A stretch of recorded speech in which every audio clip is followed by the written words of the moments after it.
Buenos días. ¿Se escucha bien? ¿Sí? Muchas gracias por venir a la audiencia y a los compañeros de la mesa de hoy. Vamos a hacer un poco de presentación de esta mesa. Esta mesa surge el año pasado y el doctor Mega no se acuerda de esto, de cómo sucedió, pero coincidimos en una mesa en un congreso del año pasado. Yo soy argentino de nacimiento y crianza, pero llevo mucho tiempo fuera y en mi poca experiencia en Argentina como psiquiatra no me he cruzado con la TEC como técnica, la vi fuera. Por lo tanto, no conozco para nada el campo aquí. Yo creo que los tres compañeros míos de mesa tienen muchísima más experiencia en el área. Eso me ayuda mucho para hoy, en este caso. Y el doctor Mega comentaba en una mesa el año pasado que existía aún cierta resistencia en el país en el uso de la TEC, no solamente desde parte del público, sino también en el área de salud, los compañeros, ¿no? y otras áreas de las profesiones, como ser, por ejemplo, abogacía.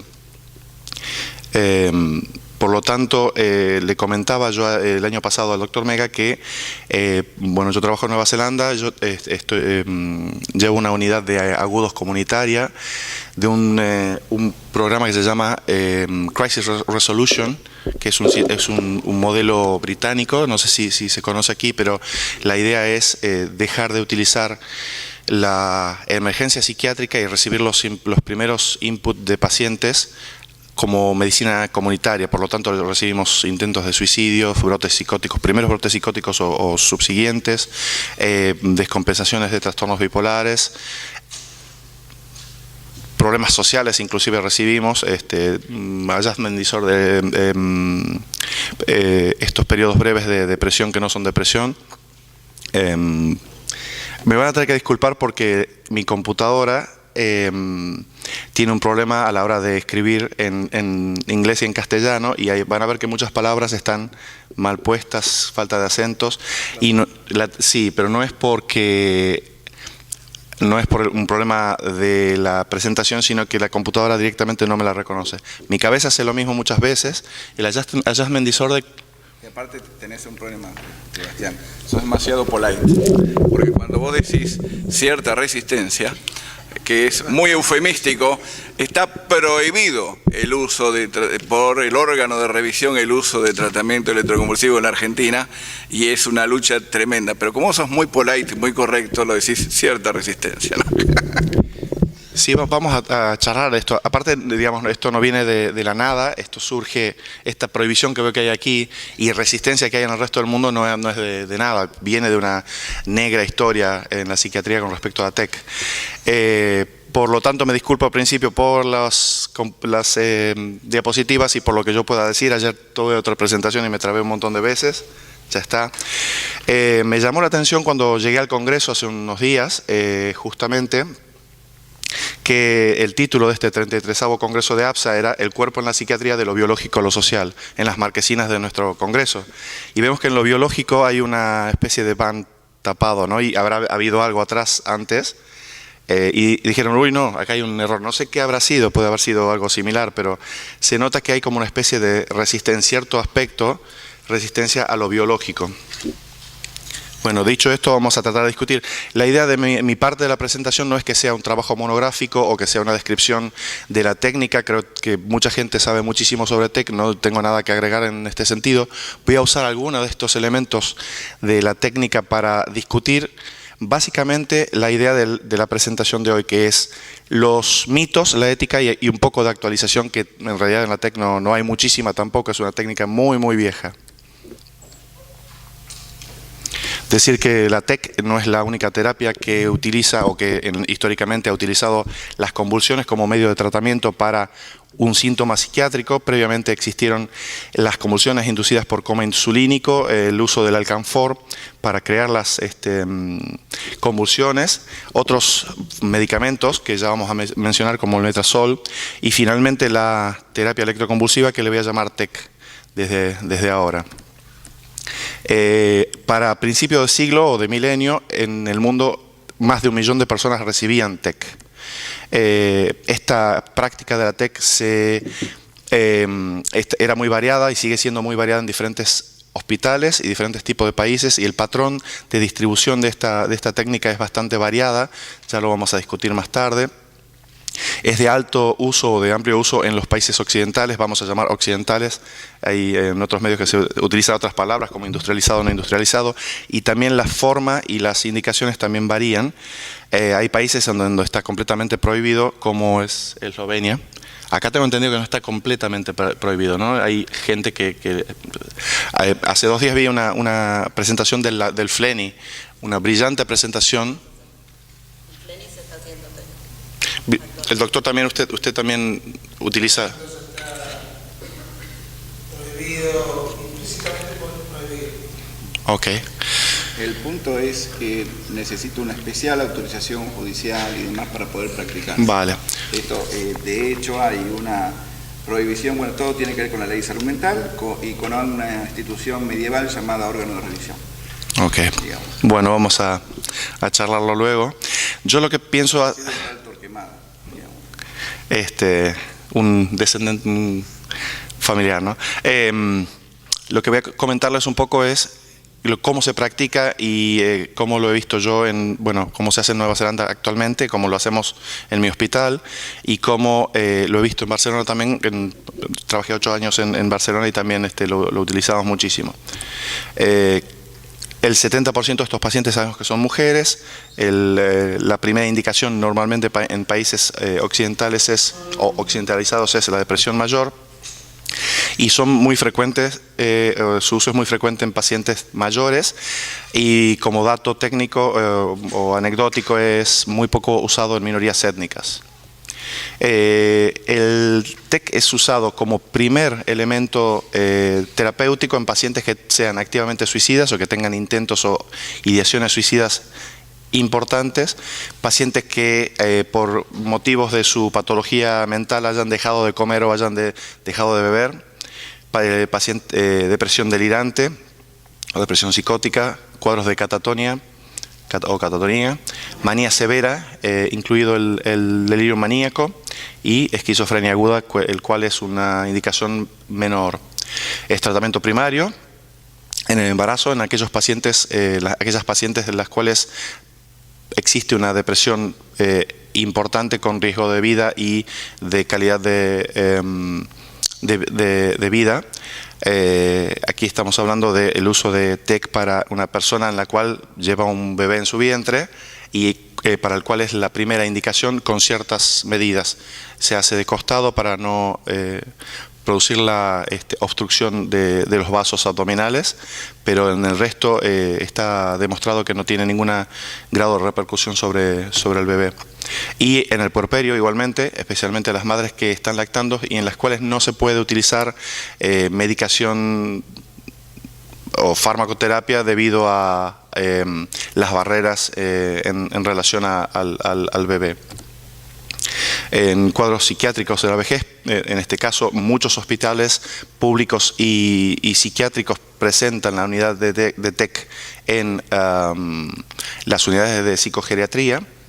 En Dunedin es uno de los casos, y en donde ha habido una respuesta previa de TEC similar y exitosa, o donde el paciente pide la TEC y en donde está clínicamente indicado, obviamente. Nosotros recibimos muchísima, bueno, tal vez no muchísima, pero no es infrecuente que pacientes nuestros nos pidan recibir TEC como primera, hacer un nuevo episodio depresivo después de 3 o 4 y dijeron, la vez pasada me anduvo buenísimo, quiero TEC, no quiero perder el tiempo, no me pongas ninguna venlafaxina o ninguna tontería de esas, vamos directamente con la TEC. No hacemos esto directamente, pero sí se evalúa la combinación de ellas y se tiene en cuenta este pedido. Rápidamente las indicaciones. Sabemos que la indicación principal es la depresión mayor, tiene un grado de respuesta elevadísimo del 78%. No existe ningún otro tratamiento que pueda igualar este grado de respuesta, y la remisión es entre el 60 y el 70%. Utilizamos la TEC como tratamiento en el paciente que luego de intentos de tratamiento con al menos 2 medicaciones, pueden también tener los siguientes riesgos, que son el intento de suicidio, en el cual yo pongo serio debido al grado de evaluación que debamos hacer de la misma, ideaciones o planes suicidas consistentes, y en donde puede haber un riesgo de vida, de nuevo, por carencia de comida o bebida. También se usa como primer tratamiento en presencia de estupor, retraso psicomotriz y síntomas psicóticos en la depresión. Los factores que determinan el uso de la TEC en depresión son la rapidez con que actúa y el grado de eficacia, historia de depresión resistente a tratamiento farmacológico, intolerancia a medicación, respuesta positiva previa, como habíamos dicho antes, y el estado general del paciente. En ausencia de cualquiera de estos elementos, la TEC es un tratamiento de segunda o tercera opción, no es de primera opción. No se utiliza la TEC directamente sobre pacientes que tengan un episodio severo, moderado a severo y que entren por nuestra consulta. TEC se utiliza también en manía, no voy a entrar tan profundamente en este sentido porque comienzan a ser la minoría de tratamientos, especialmente cuando hay agotamiento físico con riesgo de vida, resistencia al tratamiento en pacientes donde hay riesgo de todo tipo, ya podemos imaginar en caso de manía aguda, y historia de recuperación con TEC positiva. En esquizofrenia también es utilizado, mucho menos. En esquizofrenia es utilizado en países no occidentalizados, como podríamos decirlo eufemísticamente, pero en países occidentalizados el uso en la esquizofrenia está circunscrito solamente a una tercera o cuarta línea de tratamiento. Pacientes catatónicos es importantísimo. Si el paciente no responde a las benzodiazepinas como tratamiento, no creo que haya otra opción, por lo menos por lo menos en nuestro entorno allí no se piensa en otra cosa. Y en más limitados otros trastornos menos frecuentes. En cuanto a la TEC, no es solamente utilizada en tratamientos psiquiátricos, sino también en tratamientos neuropsiquiátricos.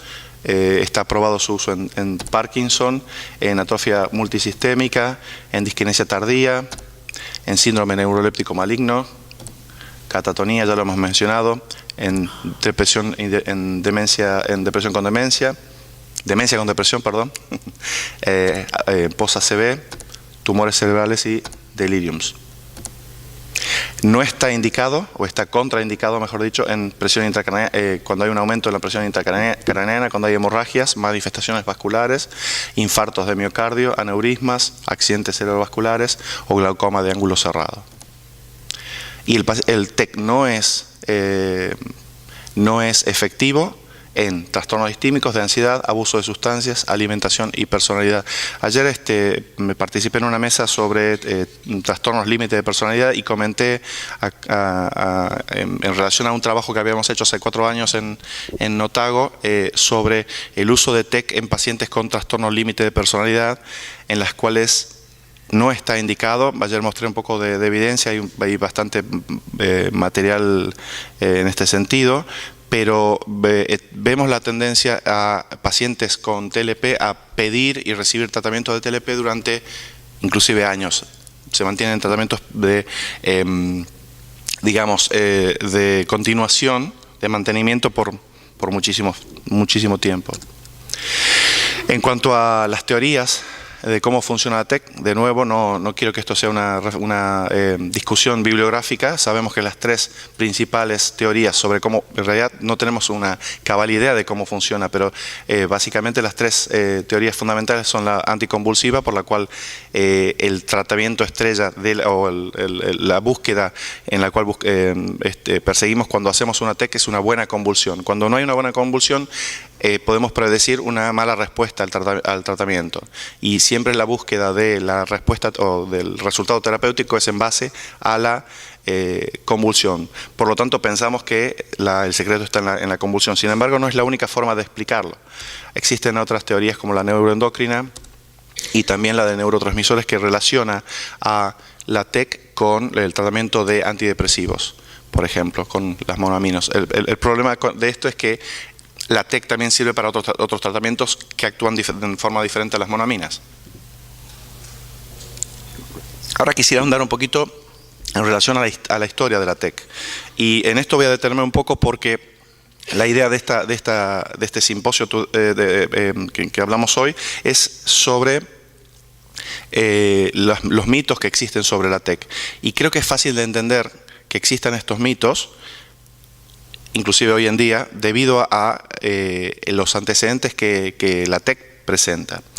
Para esta historia de la TEC, que he hecho un pequeño resumen, he decidido copiar a Carl Sagan. Carl Sagan hizo una especie de analogía de la historia del universo con el año, el calendario anual, desde el Big Bang hasta el 31 de diciembre, que es la actualidad, para hacernos entender que, por ejemplo, la humanidad nació en agosto y que el hombre, el Homo sapiens inteligente, existe durante los últimos 3 días del año, para hacernos entender que somos muy jóvenes con relación a la historia del universo. Yo voy a utilizar la historia, los periodos de la historia general. Este es un timeline victoriano del siglo XVIII que hicieron los británicos. Está basado en la Biblia, 4.500 años. Ellos relacionan la historia del universo y la base bibliográfica para esto es la Biblia.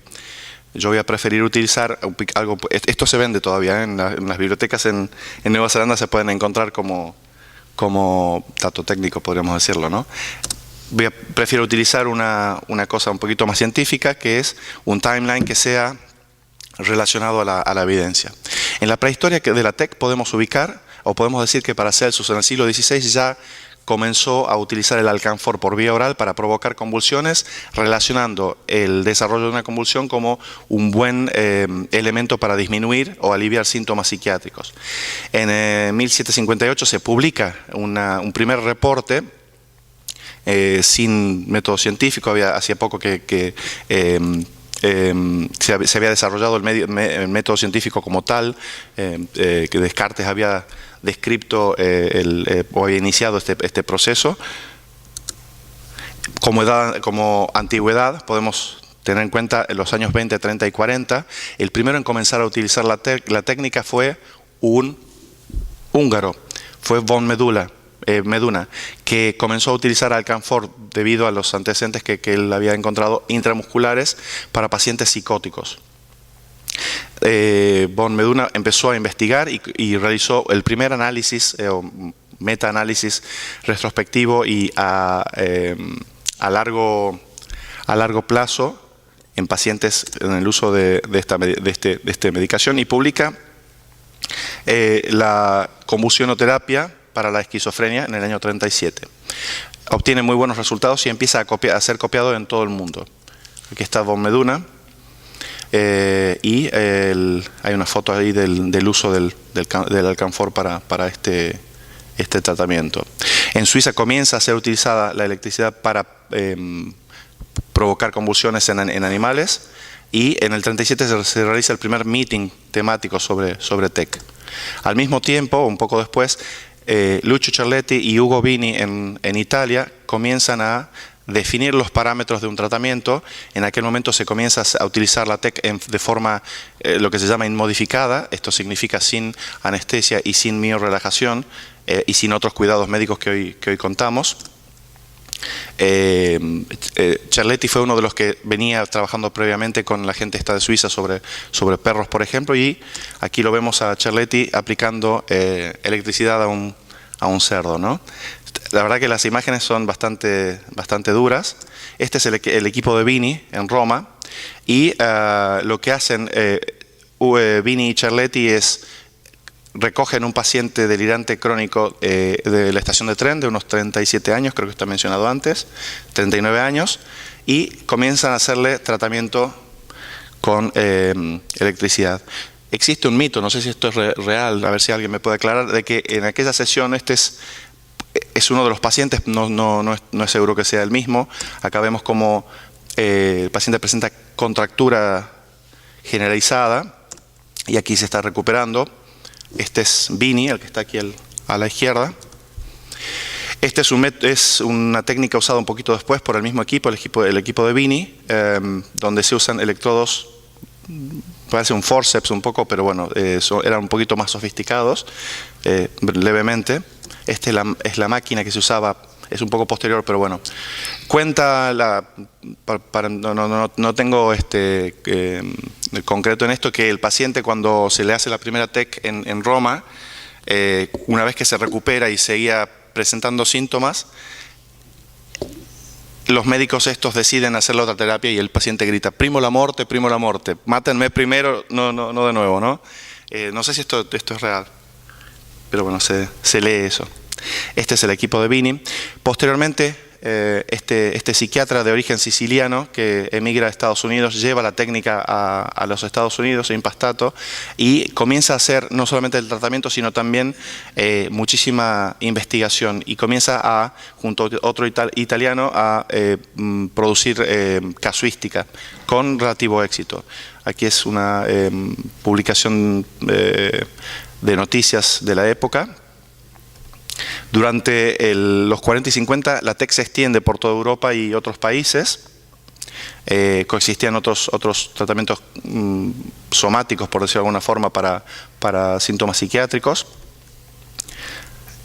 Y se seguían observando fracturas y otras lesiones dentales y orales, debido a los efectos de la TEC. Luego comienzan a utilizar semiorrelajantes y entramos en lo que sería la edad media de la TEC. Por la aparición de la psicofarmacología, dicen, bueno, tenemos medicamentos que mejoran, ya no hace falta utilizar más la electricidad para tratar a estos pacientes. Aparecen los movimientos de antipsiquiatría, que vinculan a la TEC como un especial target o un especial blanco para atacar. Los medios y la opinión pública no han ayudado mucho en el pasado y no lo hacen en el presente. Se realizaron muchísimos abusos y se usó la TEC hasta hace muy poco, ya lo vamos a ver, de una forma inadecuada, inclusive en forma de abuso, hemos de decir.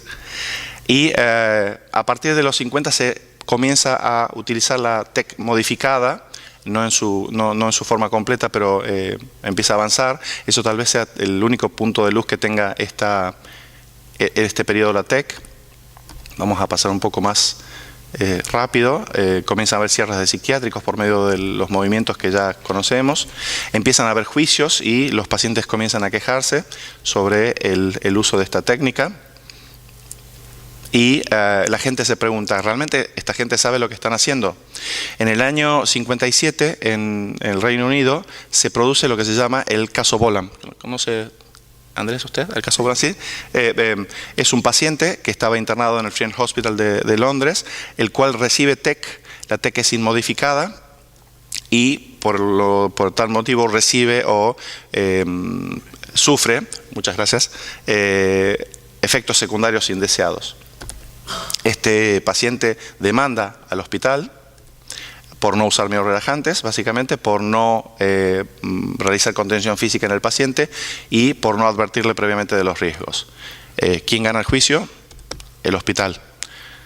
A partir de ahí se sienta una jurisprudencia en la ley británica que se llama el test de Bolam, que dice que si el doctor o el equipo alcanzan estándares de un cuerpo responsable y con fuerte opinión médica, ya no es negligencia, hagan lo que hagan.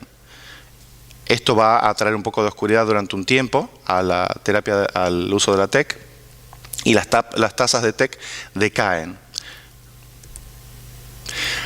Podemos enmarcar como un renacimiento la aparición de la TEC modificada, que ya se venía desarrollando, el uso óptimo o el emplazamiento óptimo de los electrodos y la alternación de los mismos a lo largo de, digamos, de los tratamientos o las elecciones, lo cual disminuye los síntomas secundarios sobre especialmente el deterioro cognitivo, la estandarización de la práctica, la adecuación del entrenamiento, la monitorización, evaluación y seguimiento de los pacientes. Comienza a notarse o hablarse de intolerancia de los fármacos y empieza a verse a la farmacología no como el elixir de los tratamientos, sino como otro tratamiento de cierto riesgo. Y comienzan a haber más estudios estandarizados o controlados. En el año 80, el Lancet publica este paper, que es TEC en Bretaña, el vergonzoso estado de las cosas. Sería una cosa así la filosofía de esto. En este paper, voy a ir un poco rápido, el Royal College... Sí, vamos. Es que es un poquito largo. En lo cual ellos describen primero la técnica. Aquí podemos ver un par de descripciones. Y finalmente realizan un juicio altamente crítico sobre el uso de la TEC en Gran Bretaña en aquella época. Aquí vemos el veredicto. En aquel momento se utilizaba, por ejemplo, una técnica o un aparato llamado Synovibe, que es en donde la corriente que se administra al paciente no es en picos, es continua, lo cual provoca, por ejemplo, una mayor incidencia de síntomas secundarios cognitivos bastante más poderosos y más permanentes que lo hace el tratamiento a pulsos. Posteriormente, vamos a enmarcar a la modernidad de la TEC, a cambios especialmente en los sistemas de salud de diferentes lugares del mundo, en donde la TEC comienza a ser vista de otra forma. En Nueva Zelanda, que es un país que es relativamente naif en cuanto a ciertos aspectos de la salud mental, podemos ver que no lo es tanto. Existen dos casos paradigmáticos en los 80. Uno de ellos es el caso Gallen, y el reporte Gallen sobre un caso de abuso a un adolescente por uso de la TEC. Estamos hablando del año 80, en un hospital en Auckland. Y la otra es la muerte de un paciente forense, un chico maorí llamado Michael Watene, que muere luego de recibir tratamiento, y cuando se realiza la evaluación de este paciente se encuentran con que el paciente no había sido examinado físicamente previamente, no había tenido un prequirúrgico decente en cierta forma, habían sido utilizadas la TEC inmodificada y habían habido otros errores en el caso. A partir de aquí hay una revuelta social, comienza a aparecer la TEC muchísimo en la prensa en Nueva Zelanda y se prohíbe, terminantemente prohibida. Sin embargo, este es el caso que habíamos hablado anterior, en donde se consta que existe uso abusivo de la TEC, y en donde hay resultados judiciales. Entre el año 99 y el 2004, Nueva Zelanda dice: ¿qué pasa que Europa y Estados Unidos y Canadá están utilizando la TEC, les va bien y no abusan? ¿Y por qué? ¿Qué pasa con nosotros? Deciden hacer algo que hacen muchos de ellos, que se reúnen y dicen, alejan a los psiquiatras, expulsan, no invitan a ningún psiquiatra a participar, y diferentes miembros de diferentes saberes y la sociedad, unos cuantos miembros de la sociedad, se juntan en una revisión de TEC para determinar si debían usarla o no. En este momento, esta revisión, que es pedida por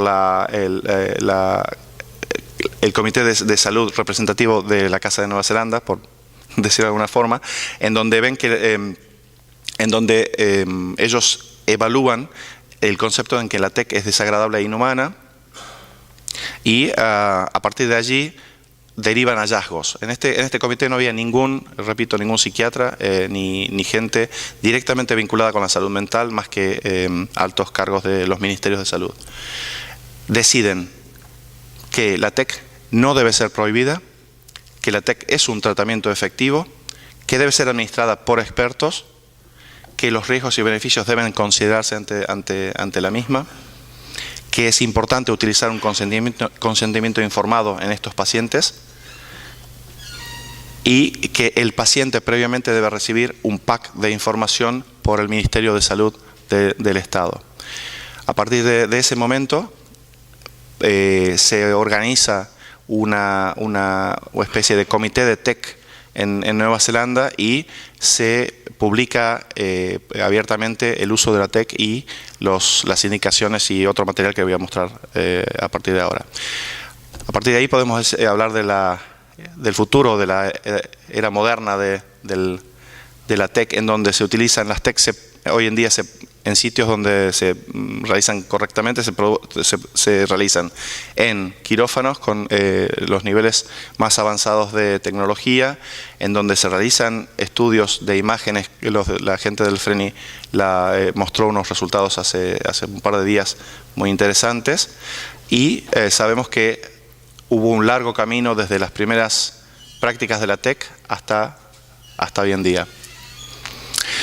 Rápidamente quería tocar el tema de la TEC en la cultura popular. En el año 70 sale esta película que aquí creo que se llamó Atrapado sin salida, Alguien voló sobre el nido del cuco. El libro es bastante más interesante.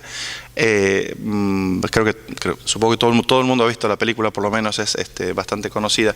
Y en esta buena historia se tocan muchísimos temas, entre ellos básicamente sociales, raciales, pero se utiliza la TEC como el elemento de castigo final, en la cual el personaje principal queda excluido y finalmente muere. La TEC ha sido utilizada también, se utiliza muchísimo en el cine, con diferentes grados de seriedad. Shine, creo que se llama aquí, Claroscuro, es una excelente película de un caso verídico, es australiana. Esta última película de Woody Allen, Blue Jasmine. Esto es un poco local, Frances es una película americana, y la de la derecha es Un ángel en mi mesa, de Jane Campion, que es una directora neozelandesa, es la directora del piano, muy conocida allí. La TEC se ha utilizado en el cine y en las telenovelas, por decirlo de una forma descarada. Yo creo que en ninguna película, cuando un personaje va a cirugía, se ve como le abren el pecho y le cambian el corazón. Directamente se ve a los familiares esperando afuera. Sin embargo, en la TEC nos muestran absolutamente todo. Es casi pornográfico, por decir de alguna manera. Esta es una telenovela australiana, en donde vemos que creo que no hacía falta mostrar tanto en este sentido. Aparte, por ejemplo, en el caso de la foto de abajo, utilizan las manos estas negras, que parece que con eso se provocan la electricidad, pero en realidad eso es un elemento para disminuir la impedancia, y que el electrodo, que es un pequeño elemento metálico, aplique la electricidad en el sitio correcto. En este sentido, ni siquiera Bollywood ha dejado de utilizar este recurso en terapia electroconvulsiva. En el año 2012, en Nueva Zelanda, el director hace un documental sobre el estado de salud mental en Nueva Zelanda, y de nuevo trae a discusión en ese país el estado en que se encontraba la salud mental. Estoy hablando de hace 6 años atrás. Esta película es bastante nueva, no tocan el tema de la TEC, pero se utilizan también medios psiquiátricos para poner en tela de juicio algunos de los tratamientos. Ahora quiero entrar en la parte más importante de lo que yo quería comentar, de lo que yo quería mostrar, que son los mitos de la TEC. Aquí lo tenemos a Giordano Bruno tratando de salir de lo que era la visión medieval del universo y el yugo de la Iglesia, que acabó siendo quemado en el Campo di Fiori de Roma, ¿no? Este señor. Y para esto he estado pensando durante este tiempo y preguntando a los colegas de la mesa algunos de los mitos más difundidos sobre la TEC, y elegí unos 20. De nuevo, no voy a mostrar estadística, porque la estadística es realmente abrumadora y no es la idea de utilizarla aquí en esta mesa. El primer mito del cual voy a hablar es de que la TEC es poco eficaz y que hay tratamientos más efectivos. He puesto una tabla en la cual compara diferentes tratamientos, en este sentido estimulación magnética transcraneal con TEC.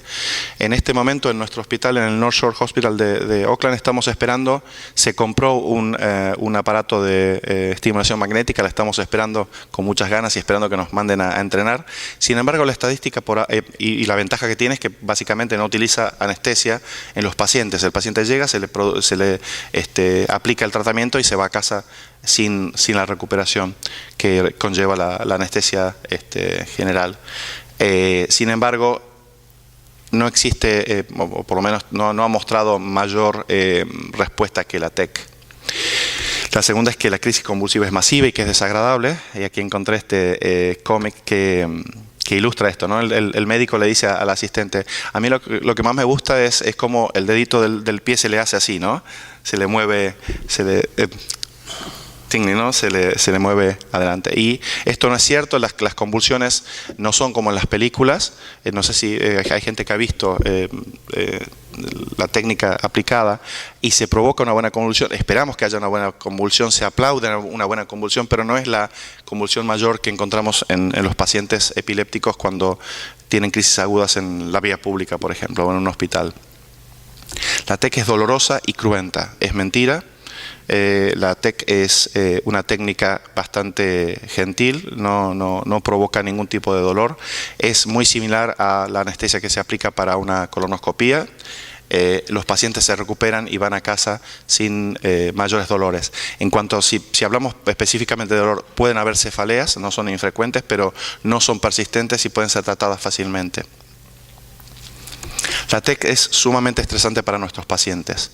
Y aquí voy a usar a Kino para ilustrar a esto.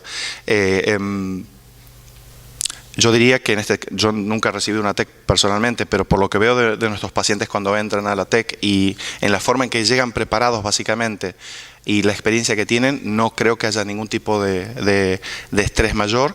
Creo que es más estresante ir al dentista, por lo menos para mí lo es. El paciente llega preparado ante la primera TEC, muy preparado por lo menos en nuestra área, ya vamos a hablar de eso, y recibe la TEC y recibe una atención bastante personalizada y amable en cierta forma. El TEC es un tratamiento peligroso. Sabemos hoy en día que la TEC es una técnica de muy bajo riesgo, incluso se utiliza en poblaciones especiales como ancianos con cardiopatías, pacientes embarazadas, ya lo hemos comentado. La tasa de mortalidad es bajísima. Bueno, aquí menciono un poco el tema de embarazo también. Las muertes directamente relacionadas con TEC son bastante infrecuentes y existen estudios que lo avalan. Hay muchísima información sobre esto. Esta es un poco la referencia para quien quiera verlo. Igualmente hay muchísima información. El margen de error humano es elevado. Si hacemos mal las cosas, sí. En este sentido, para poder realizar una buena TEC, el equipo entero tiene que estar altamente entrenado. Un entrenamiento para TEC no es un entrenamiento largo, lleva como mucho 5 días de clases teóricas.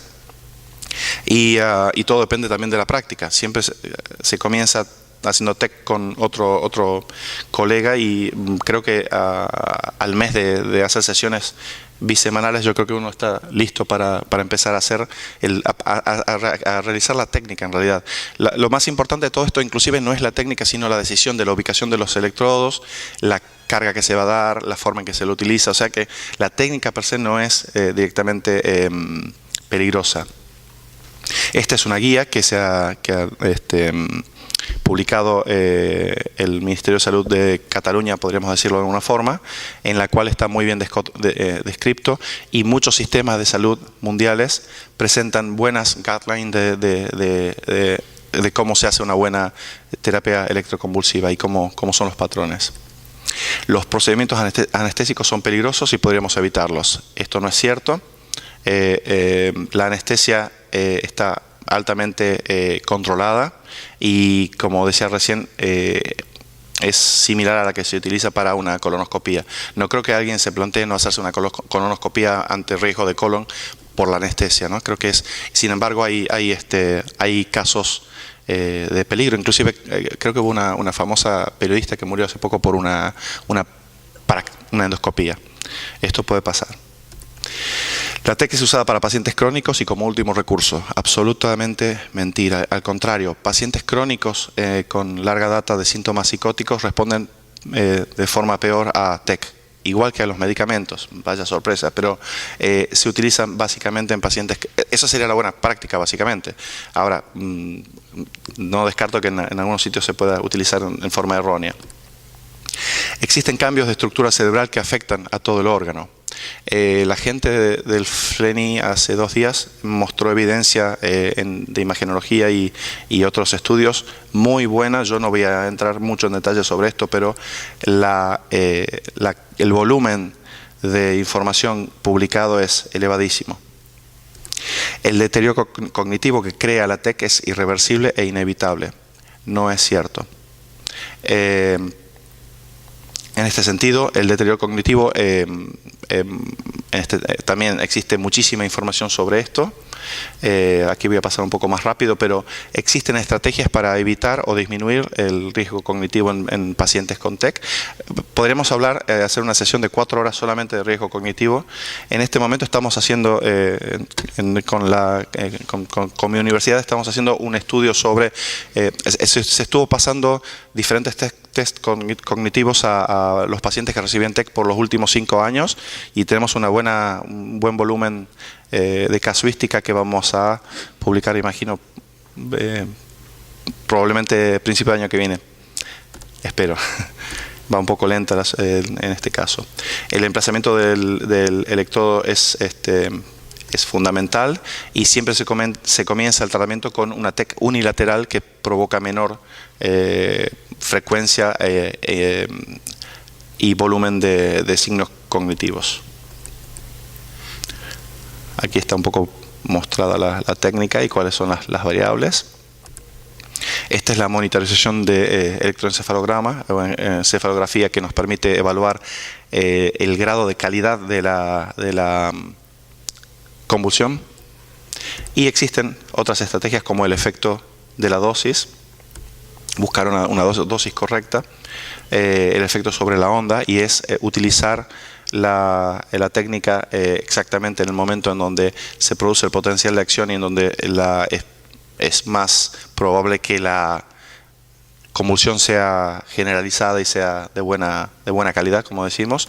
Efecto en la frecuencia en que se utilizan. Si un paciente que lleva un tratamiento trisemanal comienza a mostrar problemas en la memoria, podemos bajarlo a bisemanal y a semanal. Efecto en el número de tratamientos, también se pueden disminuir en búsqueda de la respuesta. Y en relación a la recuperación post-tratamiento. Ya hablamos de los grupos especiales de pacientes mayores y embarazadas. Otro mito es que la TEC vulnera los derechos humanos del paciente. La Declaración de Derechos de los Enfermos indica que siempre se debe proporcionar a los pacientes el mejor tratamiento posible según el conocimiento científico aceptado y conforme a principios éticos. En este sentido, creo que queda claro que no utilizar la TEC adecuadamente es una alteración de los derechos humanos o una irrupción en los derechos humanos de un paciente que la necesita. ¿Vamos bien de tiempo? ¿Sí? Unos minutitos. Vale. Que es costosa y que existen beneficios económicos ocultos en este sentido.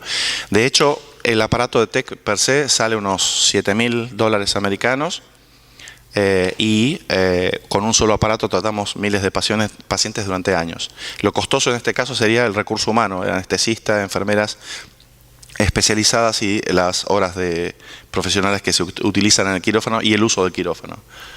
Se utiliza en contra de la voluntad. Esto es completamente mentira, y esto en este caso el doctor Mega seguramente va a andar en este caso. Se realiza un consentimiento informado completo y por lo menos en Nueva Zelanda se repite cada 3 tratamientos sin importar la frecuencia. Esto significa que yo como psiquiatra tengo que ver a mi paciente en el 4.º tratamiento y subsiguientemente de la misma forma. Hay veces que yo veo el mismo paciente porque está recibiendo tratamiento trisemanal una vez por semana y el paciente me dice: ¿qué pasa, Sebastián? ¿De qué charlamos ahora? Es un poco un formalismo, el paciente firma el consentimiento y sigue el tratamiento. El paciente es sometido a TEC sin el menor conocimiento. Por lo menos en Nueva Zelanda se realiza una educación profunda del paciente. En Nueva Zelanda y en otros países también se hace lo mismo. Este es el sistema de salud británico que tiene publicado este booklet, que es este librillo para público general sobre la TEC. Nosotros tenemos en Nueva Zelanda esta publicación que habla sobre la TEC y que dice lo que tú y tu familia deben saber sobre ella. También viene en este pack que había mencionado antes un DVD, un DVD, que en este caso ambos materiales están disponibles en YouTube y en PDF para cualquiera. El que quiera verlo tiene que poner en Google ECT New Zealand el título y pueden buscarlo. Ahí se explica la técnica y aparte se hacen sesiones personalizadas sobre el tratamiento. La TEC está cayendo en desuso. Voy a ir un poquito más rápido. Esto no es así. Afortunadamente, ante mayor evidencia y mejor calidad del tratamiento, esto va subiendo o va siendo muchísimo más frecuente. Aquí tengo datos, pero los voy a pasar, perdón. Países como Japón, Turquía, India, Nigeria, la TEC aún se sigue utilizando inmodificada, aparentemente en general. Hay mucho que trabajar todavía en este sentido. La electricidad en el cuerpo es un elemento cruento, es malo, es perjudicial. Recién hablábamos con Marcela de que un colega nuestro, un psiquiatra conocido de Barcelona, jugando al fútbol, tuvo un infarto y lo salvaron con electricidad. La electricidad no es per se peligrosa, especialmente si se sabe utilizar correctamente. Bueno, voy a pasar rápido a la cardioversión, no creo que tenga mucho que ver con esto. El método es poco conocido y poco avalado. No es cierto.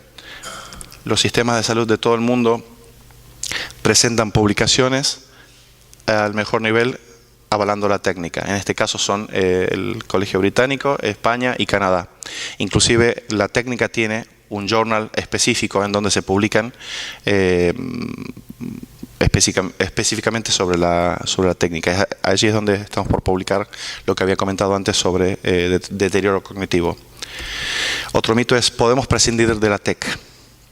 Yo creo que en este momento una técnica como esta a un paciente grave que no come, que está a punto de morir, no podemos seguir haciendo polifarmacia y dejando en cierta forma morir este paciente y disminuir la calidad de vida.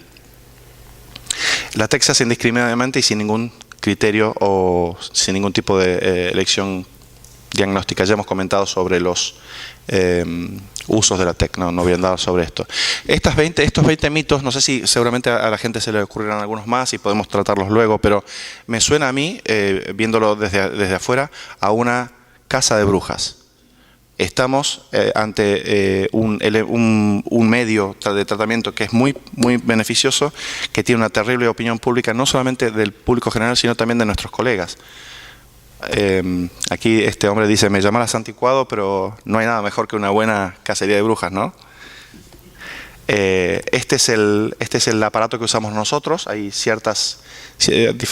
hay 4 o 5 modelos, son bastante fáciles de utilizar. En realidad vienen computarizadas y ellas saben hacerlo todo, disminuyen la impedancia y controlan la carga y tienen un pequeño registro de electroencefalograma. Rápidamente quería hacer, y casi para ir cerrando mi parte, una analogía entre lo que es la TEC, y por eso es que toqué un poco la historia de la TEC con otro método que también se ha utilizado en el pasado, que ha tenido un nefasto pasado y que hoy en día es lo más habitual del mundo. La intervención quirúrgica para extraer un bebé por medio de la cesárea tiene como mito de que tiene este nombre porque Julio César nació a raíz de una cesárea, cosa que no es cierto porque los registros históricos hablan de la madre del César viva hasta que él fuese asesinado. Esto viene de una ley cesárea romana previa, en la cual está habilitado abrir a la madre, sacarla cuando el bebé está en riesgo. Cosa que suena bastante cruenta, pero es bastante lógica. A partir de la historia, quería mostrar un poco de imágenes, esto ha sido descrito y durante grandes periodos de la historia la madre moría en el mejor de los casos, el bebé se salvaba. ¿Vamos? ¿Termino? 3 minutos, ¿sí? Sí. Básicamente, lo que quería comentar es que finalmente, hoy en día, y esto lo paso rápido que se acabó mi tiempo, la cesárea es una intervención absolutamente moderna, una incisión la Fanestil, que es, le llaman los ginecólogos, la incisión de la bikini, totalmente estética, y donde el bebé y la madre tienen un grado alto de recuperación. Bueno, voy a dar el paso. ¿Sí? Bueno, básicamente este es nuestro hospital y estas son, quería mostrar rápidamente, tenemos un elevado nivel de control previo al tratamiento. El aparato, y yo creo que estos son mis datos por quien quiera escribirme o preguntarme algo o que le envíe algún material bibliográfico, estoy encantado de ayudar en lo que sea. Muchas gracias.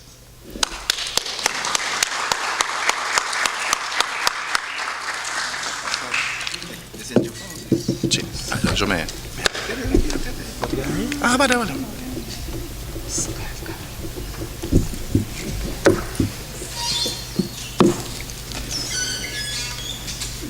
¿Qué hace esta hora?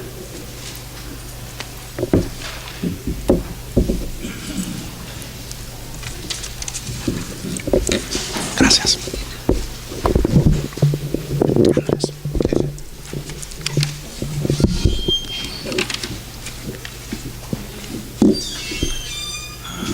Ahí estamos.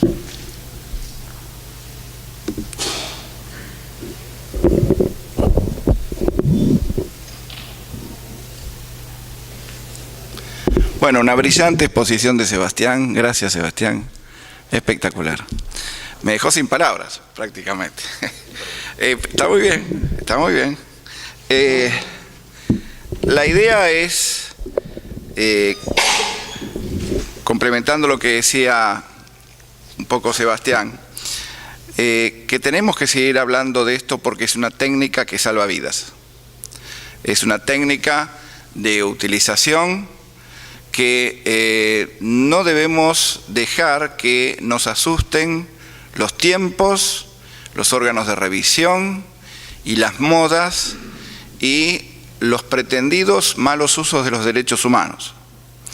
Si uno se planteara, y esta comparación fue muy feliz de tu parte, si uno se comparara y pensara en que no hay que usar la medicina heroica en casos extremos, entonces mucha gente se moriría sin cardioversión y, como decís vos también, mucha gente se moriría con el bebé adentro sin poder acceder a una cesárea. Es decir, la medicina, la práctica asistencial lleva a situaciones extremas en las cuales no hay opciones elegantes, sino que hay opciones de última necesidad, y el tratamiento electroconvulsivo tiene que ser, en estos tiempos modernos de la psicofarmacología, tiene que ser pensado como el tratamiento de excepción. No es así en Estados Unidos, en Europa, donde a veces se usa como una segunda opción. La idea de lo que los practicamos, yo he hecho muchísimos tratamientos electroconvulsivos en mi hospital, fue siempre utilizarlo como la medida de excepción cuando todo lo demás fracasaba, y creo que ese debería ser el temperamento, es decir, no descartarlo por una cuestión de prejuicios, por una cuestión de pretendidos defensores de derechos humanos, sino básicamente y esencialmente por el bienestar del paciente y salvarle la vida al paciente. Personalmente recuerdo dos anécdotas, principalmente una de ellas.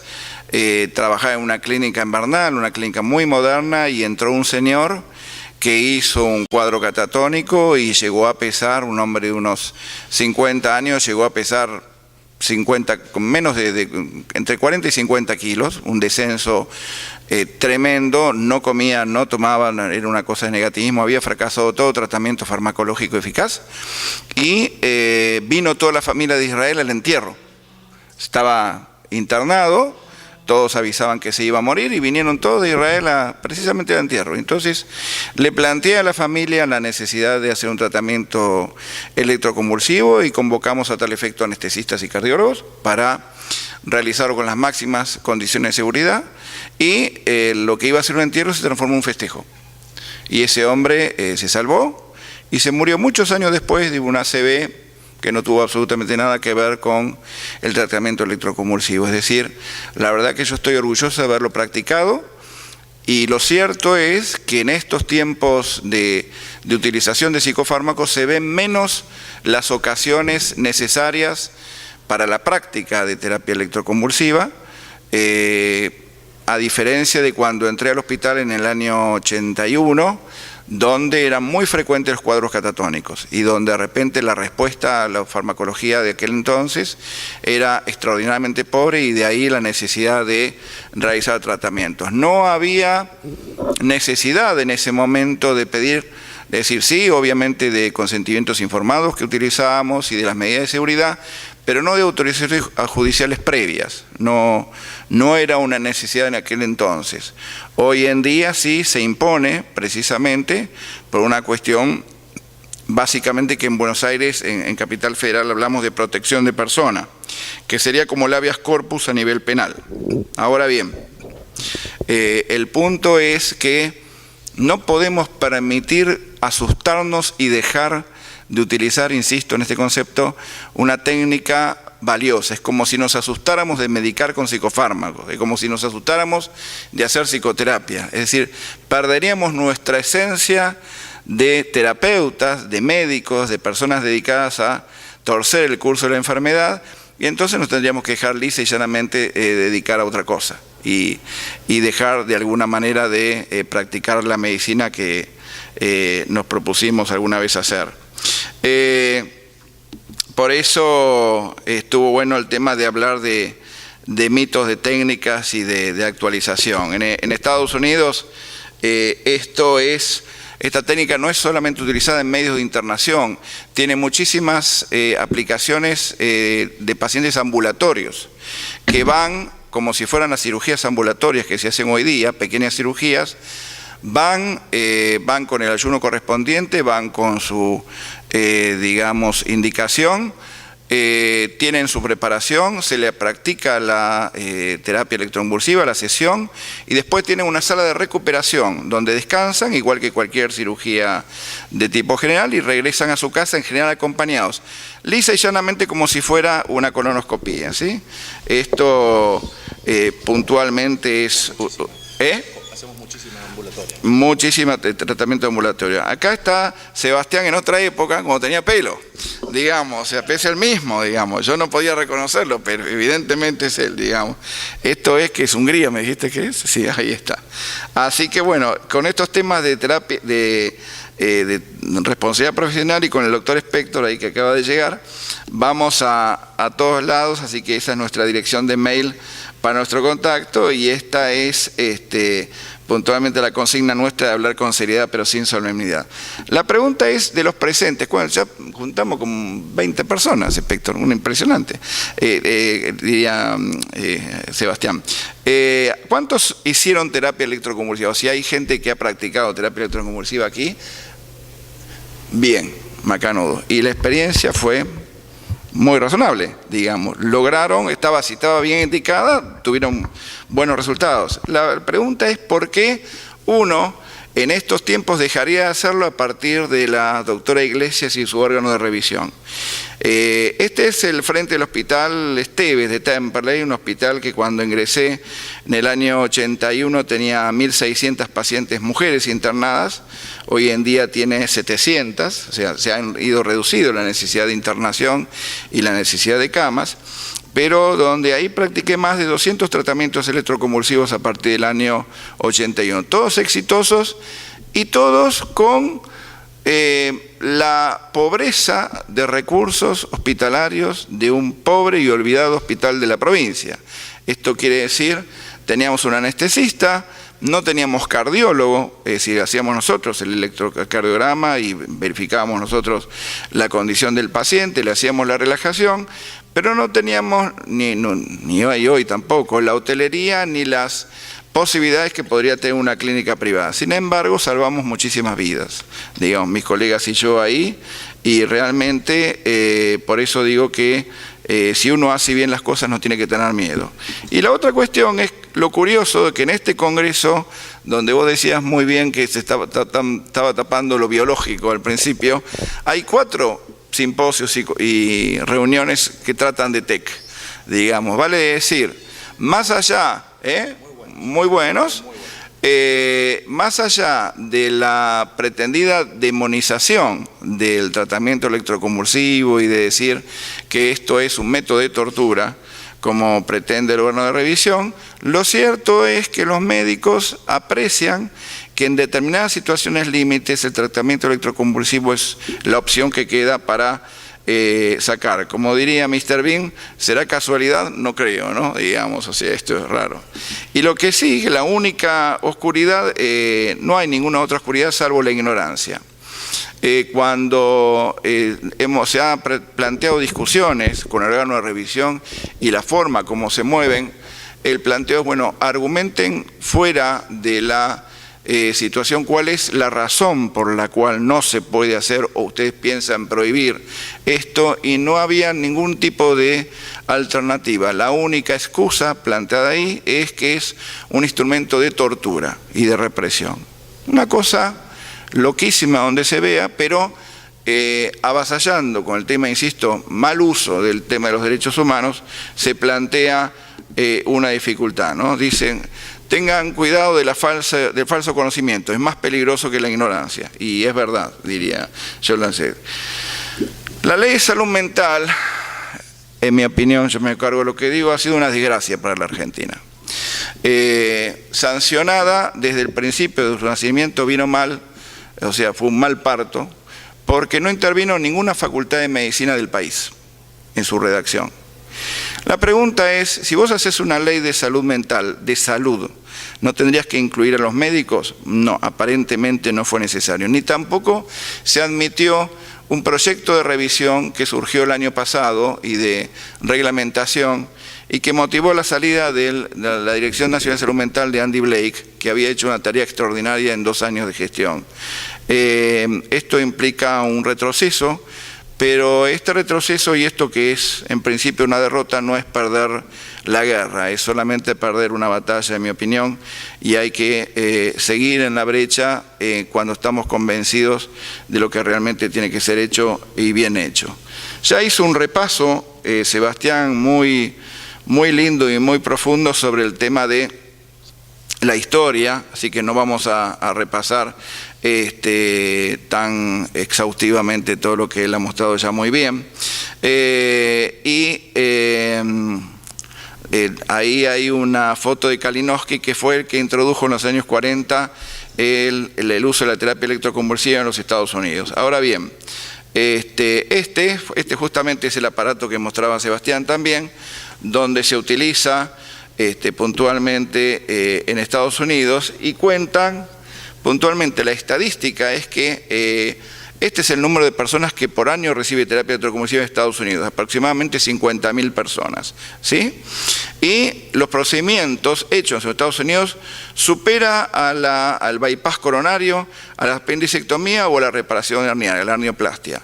Así que fíjense si esto está hecho en forma importante. La realidad en California, que está regulada por una ley, requiere documentación de 2 psiquiatras en neuros cada 30 días, lo cual está perfecto y ese sería un parámetro para utilizar acá. Y el de una explicación detallada del procedimiento debe ocurrir 24 horas antes que el consentimiento sea firmado. Esto es puntual. Estamos en una época en donde el paternalismo médico ha desaparecido, afortunadamente, pero donde el paciente es protagonista de su propio tratamiento, y esto es lo que hay que documentar.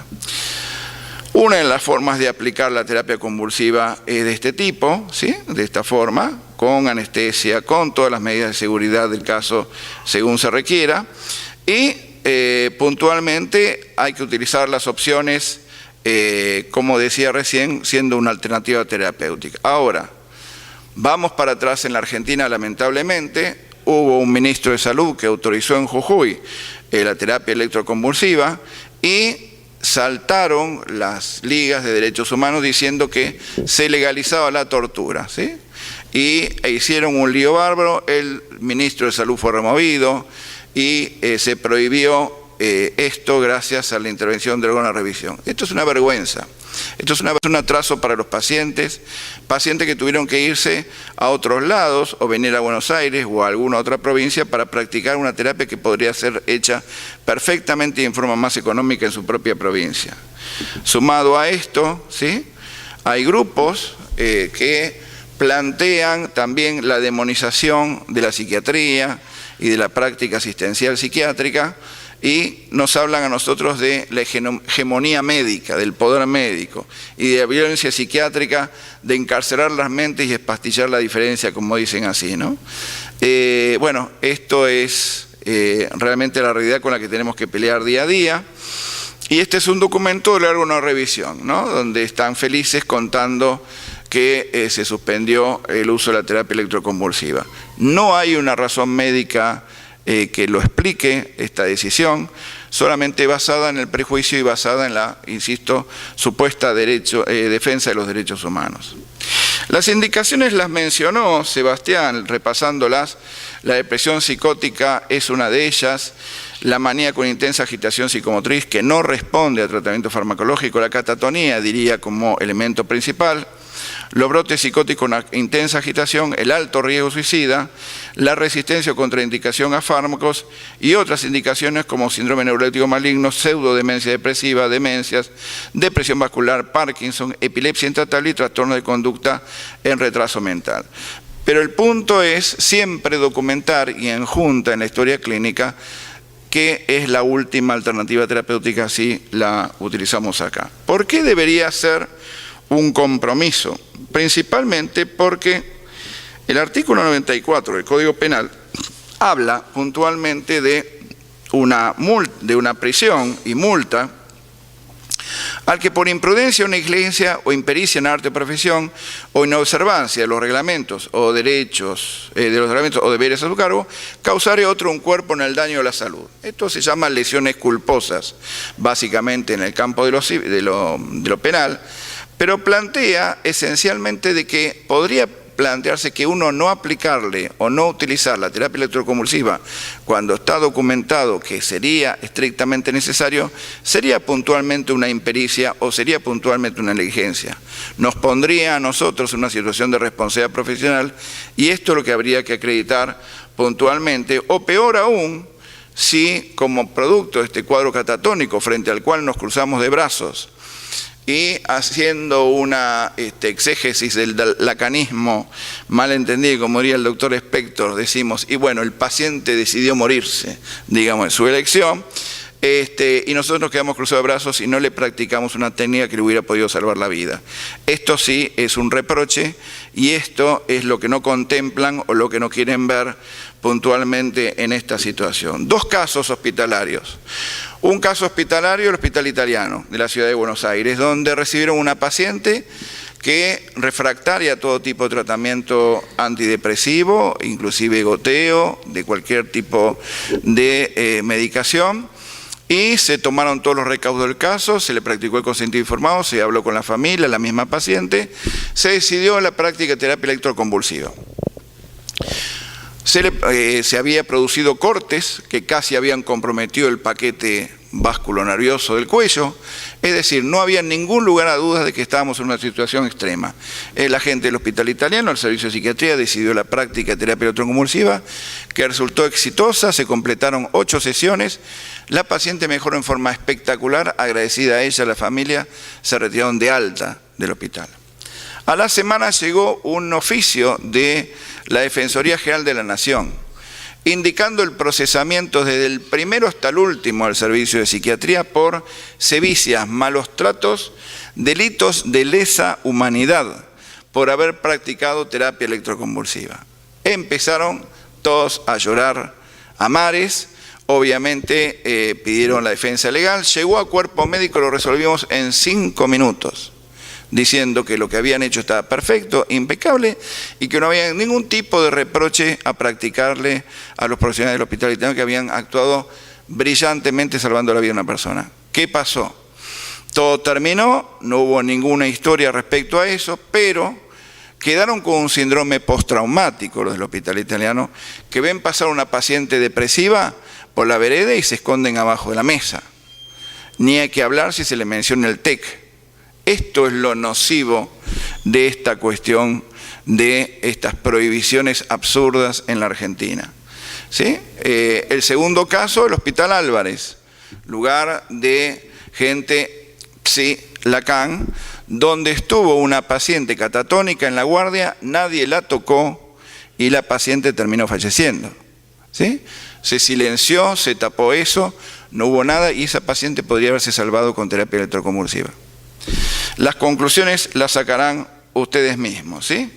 ¿Por qué es importante? Cerrando esto y abriendo si hay algún tipo de debate que estaría bueno que charlemos. A pesar de su estigma, la terapia electroconvulsiva está practicada comúnmente hoy en día, es mucho más seguro, dado que la tecnología de hoy en día permite mandar los pulsos que hablaba Sebastián, ¿sí? Lo que minimiza los efectos secundarios. Las complicaciones en las que se registran la pérdida de memoria todavía están presentes en algunos pacientes con terapia electroconvulsiva y hace que muchas personas se opongan, pero sin embargo el tratamiento electroconvulsivo tiene la tasa más alta de éxito que cualquier otro tratamiento en trastorno depresivo mayor y es una opción plausible para individuos sufriendo de severas formas de esta enfermedad. El tema relacionado con la pérdida de memoria es la preocupación más importante, pero se recupera muchas veces cuando termina y a veces hay algunos espacios de pérdida de memoria que de alguna manera pueden ser cubiertos y podrían ser evitados con, en lugar de terapia bilateral, con terapia de un solo polo, ¿sí? Y el equipo necesario ya lo hemos visto, o sea, donde hace falta un psiquiatra, un anestesista, enfermera, auxiliar, con una sala o quirófano que debería ser específica para eso, con un respirador, un aparato de TEC, desfibrilador y un carro de anestesia para llegar al caso.